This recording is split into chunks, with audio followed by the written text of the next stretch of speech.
Dr. T.V. Geeta, Professor, Department of Computer Science and Engineering, College of Engineering, Anna University, Chennai. Her special interests are artificial intelligence and natural language processing. She has published more than 143 articles in national and international journals. She has guided around 12 PhD students. She has also won many awards which include Young Scientist Award in 2000, Chief Minister's Special Mention Award in 2002 and Women of Excellence by Rotary Club in 2003. Welcome to the UGC lecture series. In this lecture we are going to talk about B trees. Now, before I go and discuss B trees with you, I want to tell you about certain facts that we have looked at sorting from two viewpoints. Remember the internal sorting and the external sorting. You remember what was internal sorting? Internal sorting was sorting which was done exclusively in the main memory, while external sorting, in addition to doing sorting, was more concerned also with how the records are brought in from secondary storage. And most of the issue was that we wanted to sort records, large number of records that were available in the external storage. Now, we are going to look at B trees. Why am I talking about that issue? Because B trees is also concerned with the organization of data from the external storage viewpoint. So, we are going to talk in terms of blocks, we are going to talk in terms of how blocks are brought in from secondary memory to primary memory or main memory, and we are also going to talk about the organization in such a way that we want the idea of the B tree data structure itself is to reduce the number of disk accesses. That means the organization of the block should be such that you bring in the correct number of blocks at the correct time and you do the operations. So, this is a data structure or a tree. We have seen a number of trees like binary tree, general tree, binary search tree, we have looked at AVL trees, all those were trees which we assumed were completely stored in the main memory. Here we are not assuming that the data associated with the tree is stored in the main memory. We are assuming that some of that data is stored in the secondary memory, and in fact the whole data structure is oriented towards data that is stored in external memory. So, with that slight introduction, let us go on to what we mean by B trees. So, as before we are going to talk about the objectives, why B tree was designed. So, the design of the B tree itself was oriented towards external storage for database management system, where we looked at previously of how file was organized, external sorting was done with respect to database management system. You must remember that database management system is one of the main applications of computer science, and so lot of attention has been given to how data is organized and how data is sorted in those type of applications. And when you talk about database management system, you are talking about a large number of records. You can think of bank records, students records and so on, which is stored in, cannot be stored in the main memory. So, some of it is stored in the secondary memory. So, in this lecture we are going to talk about index sequential files, and then the motivation for B trees and the definition of, and what is a B tree. Okay. So, that is what we are going to talk about in this lecture. So, now we will talk first about index sequential access. Though we have looked at it slightly in other lectures, we are going to go a little more in detail, and in this lecture we are going to talk about, we are going to take the index sequential files in such a way that it leads you to a need which the B tree is going to fulfill. So, up to this point we have had to choose between viewing a file from an index point of view or from a sequential point of view. Remember what is an index viewpoint? An index was a pointer or a address in a sense, which gives you the location of the records. It would not be one record. If it is a one-to-one index, then it is equivalent to having the record itself. It is just a sequence of records will be indexed by one index value. For example, if I say that it is ordered according to the keys and you have keys ranging from 100 to 1000, you will say you will have an index to the 100 the record containing the 100 key, and then maybe for 200 you will have one. So, 100 to 200 values will be stored sequentially there. That is why it is called index sequential file. You go through an index into one location and from there you search sequentially, then next index will give you a sequential. So, it is stored in sort of blocks like that.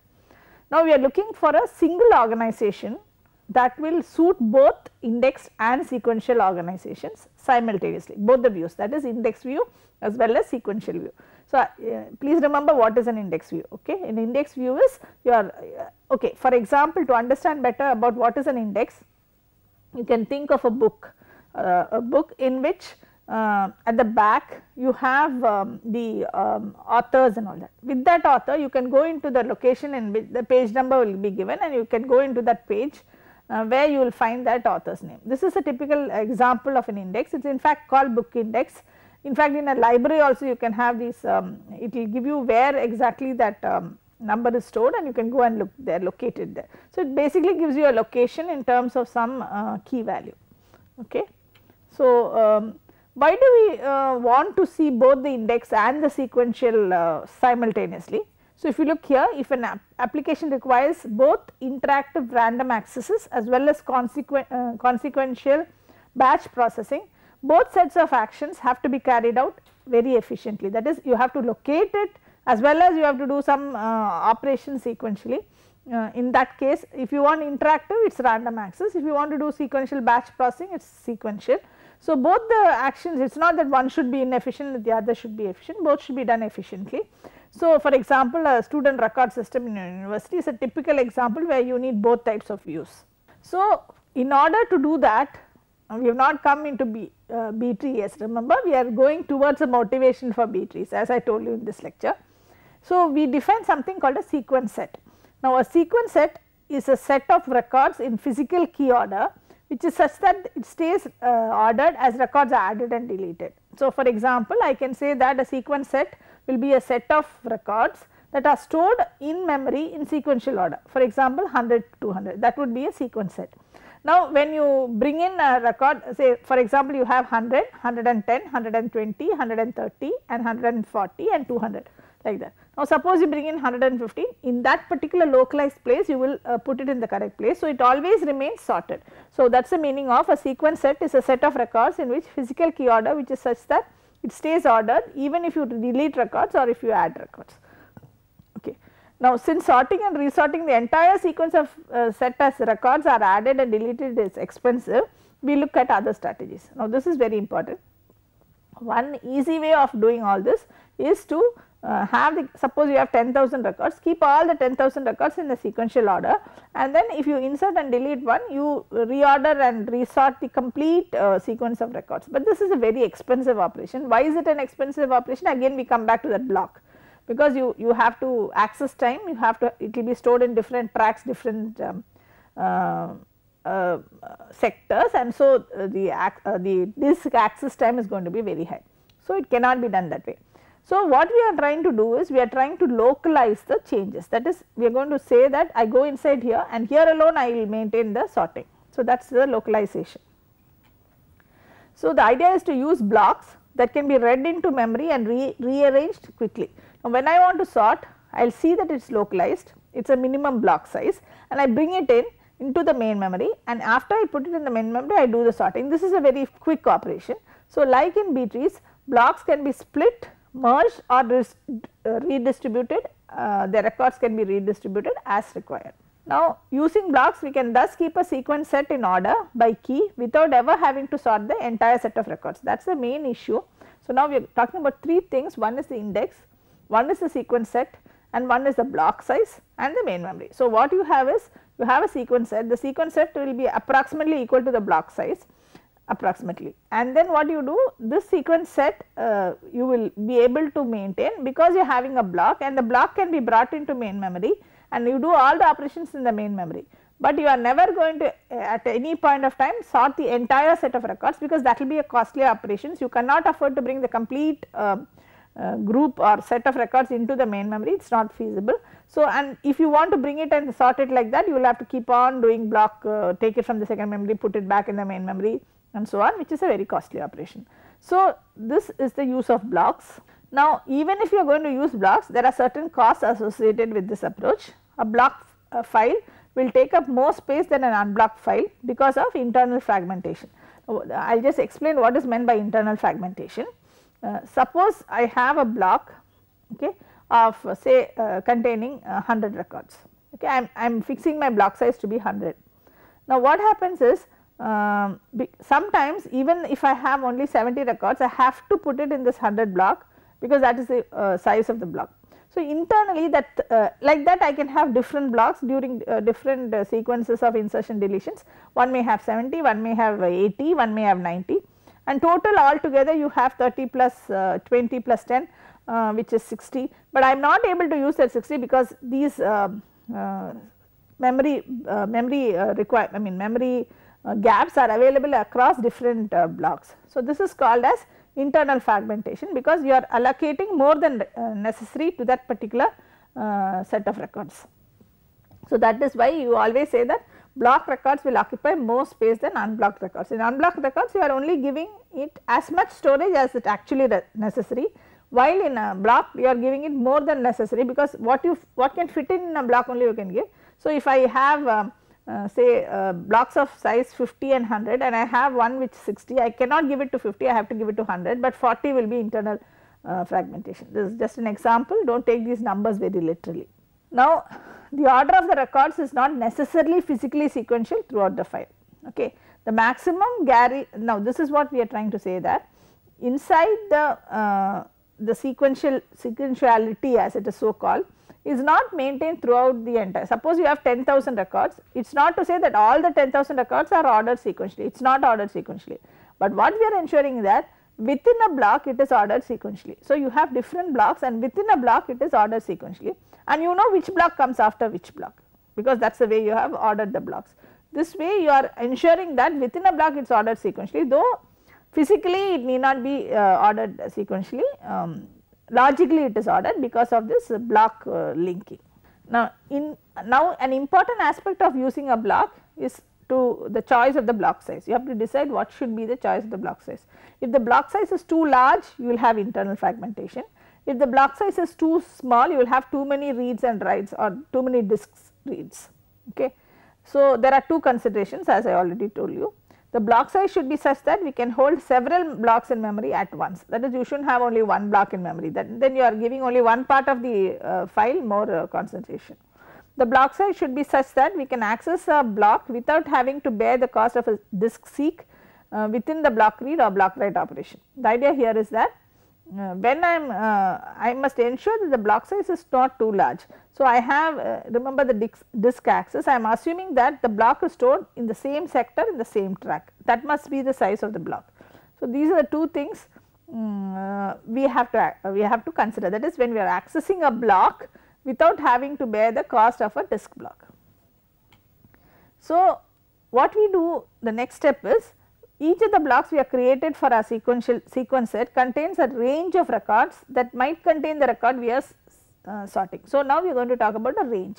The range is the key values that are stored in that particular block. The range is the range of the key values that are stored in that particular block. Now, and we can consider a simple single level index for these blocks. So, the single level index will tell you that these blocks, the records in these blocks are higher than this, and the next key will tell you it will be lower than this and so on. So, with that you can have the block size. So, the combination of this kind of index with the sequence set of blocks provides complete index sequential file. This method works well as long as the entire index can be stored in memory. Remember, we are talking about hundreds and thousands of records. So, even if you have blocks, depending on the block size, the number of indexes to these blocks are going to be very large, and we assume that the index can be stored in the main memory. If the entire index cannot be stored in the main memory, then we use B plus tree and B tree plus a sequence set which holds the records, and this is what we are going to talk about when we talk about B tree. Now, let us take a small break.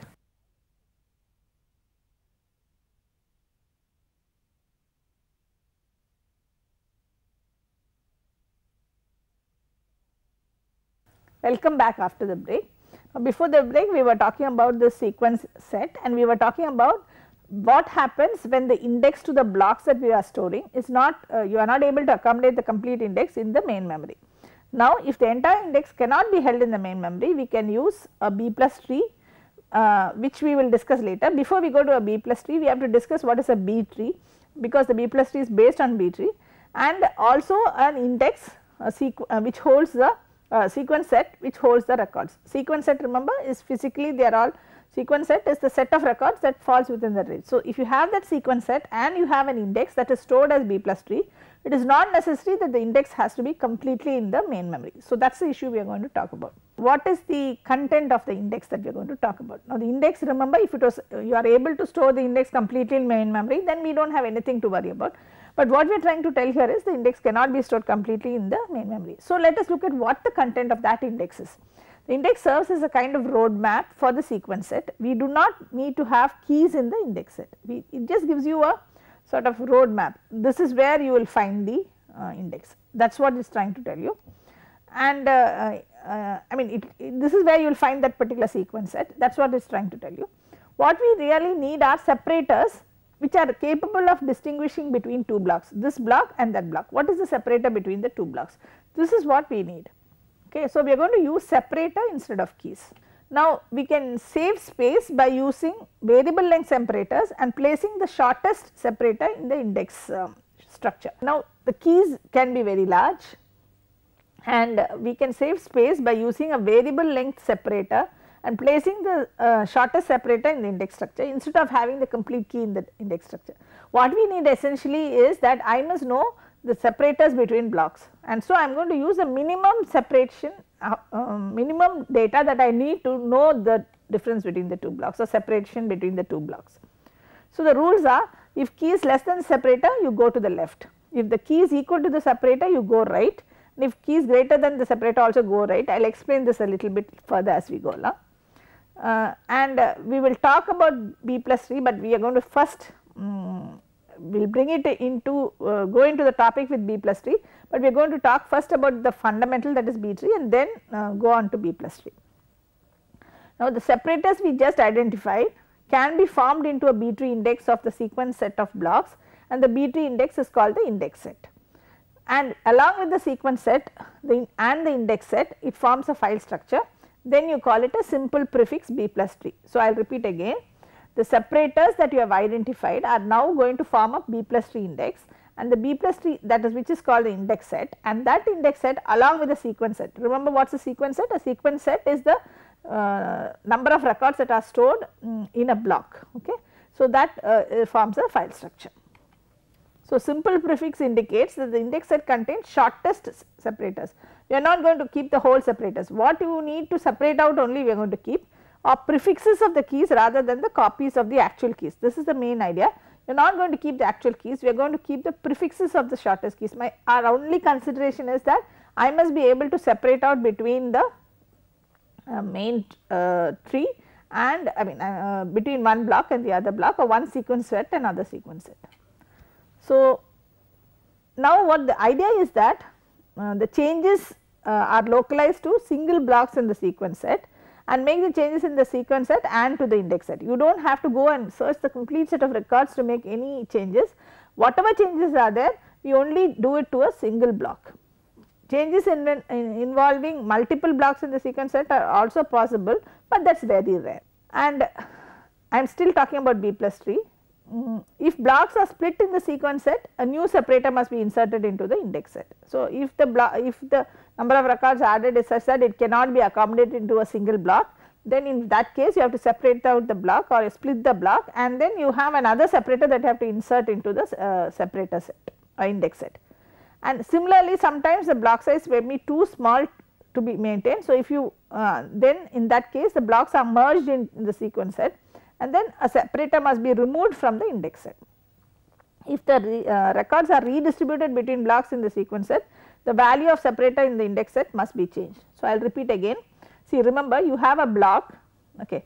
Now one thing that can happen is that the number of records that you have to store becomes greater than the size of the block, or sequence set. Instead of calling it block, I will call it sequence set. It will be greater than the sequence set, which means that now I have to split this sequence set. If I have to split the sequence set, then one key has to be added into the index or separator. Instead of saying key, we are using the word separator, because separator is a prefix of the key. So, the separator has to be added into the index set, that is the first condition. Now, the next is, sometimes what happens, the blocks or the sequence set are so small that you have to merge them. If you have to merge them, then what happens, a separator that has been already there in the index set has to be removed. Now, sometimes what happens, the records have to be reordered between, if it is within a block there is nothing you have to do, but if it is between multiple blocks in the sequence set, in that case what you have to do, the separator in the index set also has to be changed. So, this is the fundamental of the B plus tree maintenance. So, with that basic idea, we will go into the data structure. Now, up to now we have not spoken anything about the data structure. What is the condition of the tree? We have not spoken anything of that. Only that is what we are going to talk about now. Now, the motivation is, when the data is too large to fit in main memory, then the number of disk accesses become important. I have already told you this, because the block should be such that whatever operation you are doing, you localize it within a block, so that you do not have to go and get different blocks from different places and have number of disk accesses. Disk access, as I already told you, is very expensive compared to typical computer instruction, because of mechanical limitations, because you have to go, the head has to go reach the track, then reach the sector because of rotational delay. So, seek time and rotational delay together causes disk access time to be very large, and it is considered the very expensive operations. That is why all this data structures has been organized. So, it is said that one disk access is worth about 200,000 instructions. Of course, as the speed of the computer becomes even more faster, this can increase, but at the same time the disk access time is also increasing with more sophisticated disk heads and disk writes and all that, and the number of amount of data you can store on a disk, but still it is approximately this value. So, you can see that the disk access you must avoid at all costs. So, even in the main memory, when you do efficiency of program, you are talking about instructions. Here we are talking about 200 instructions for one disk access. So, the number of disk access will always dominate the running time. So, it is our duty here to reduce this disk access as much as possible, and that is the complete motivation for this organization. So, the secondary memory or the disk is divided into equal size blocks. Typical sizes of blocks, as we already told you, there are different considerations, but normally it is divided into 512, 2048, 4096 or 892 bytes.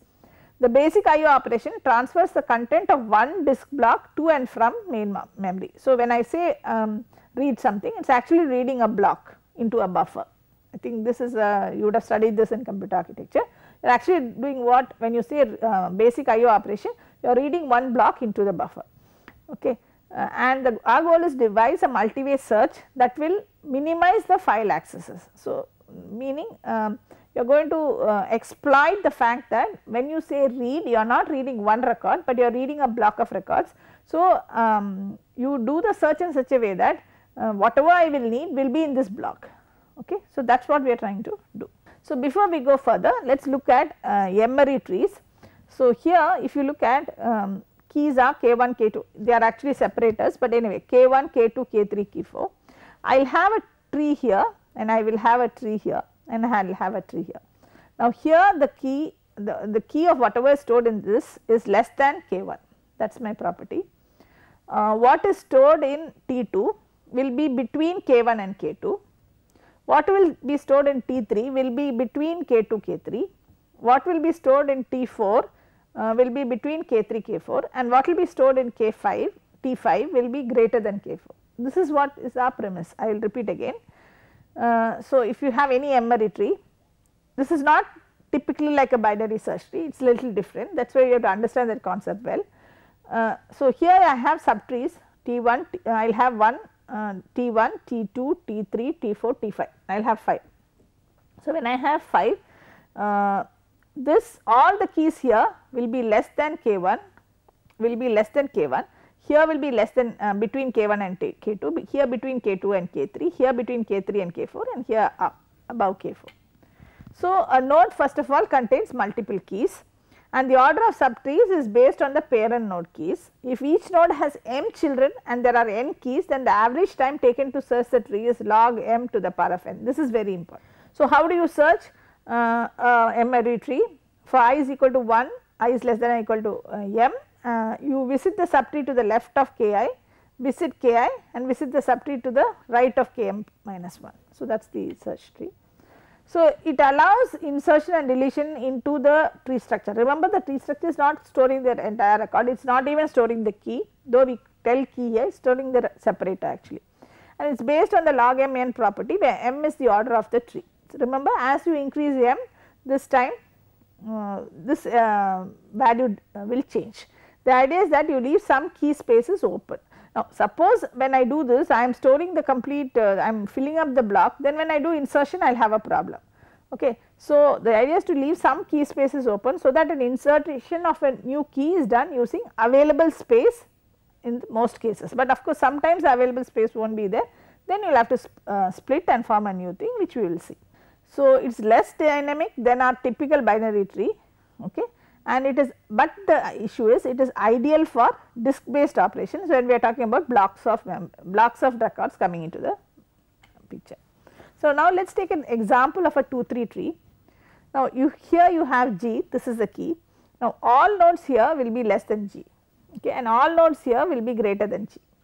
Okay. Now, you take C, here it will be less than C, here it will be greater than C, here you take, this will be less than I, okay. Here if you see, okay, now here is slightly different. If you take I, this is a 2-3 tree. So, if you take IM, this will be less than I, this will remain, this will have keys between I and M. So, JK, and here you will have trees greater than M. Okay. Similarly, if you look here D and E, here you will have less than D, here you will have between D and E, here you will have greater than if it exists, of course. So, that is the I will repeat again, it is not the same as a binary tree, because we are talking about a m-array tree, here 2-3 trees. So, the node can have maximum of 3 children and a minimum of 2 children, and if it has only 2 children, then this is similar to a binary tree, this is less than G, this is greater than G. Okay. But if it has 3 children, then left will be less than the first key, the middle will be between I and M keys, and the right will be greater than the M tree. So, let us go back and define what are B trees. It is a specialized multi-way tree designed especially for use on disk. In a B tree, each node may contain a large number of keys depending upon what is the degree of the tree you are defining. The number of subtrees for each node then may also be large. So, a B tree is designed to branch out in this large number of directions and to contain a lot of keys in each node, so that the height of the tree is small. So, if you have large number of keys and you do not allow too many children, then what will happen? The height of the tree will increase. So, our main idea is the height should be relatively small. So, what you do? You allow as many children as possible, that depends, it is an optimum value that you will have to have. So, a B tree of order M is a tree with the following properties. The root has to have at least 2 children, it cannot have less than 2 children unless it is a leaf, and no node in the tree can have more than m children. M is the degree of the tree, order of the tree, not degree, order of the tree. So, every node except for the root and the leaves must have at least m by 2 children, this is also another property we are saying, and all leaves must appear at the same level, and an internal node with k children contains exactly k minus 1 keys. So, let us look here. So, a B tree of order M, the maximum number of children for each node, is a tree which satisfies the following properties. Every node must have at most, maximum that it can have is m children. Every node must, except the root and the leaves which follow a different property, must have at least ceiling of m by 2 children. The root has to have at least 2 children if it is not a leaf node, and all leaves appear in the same level and carry the same information. So, a non-leaf node with k children contain k minus 1.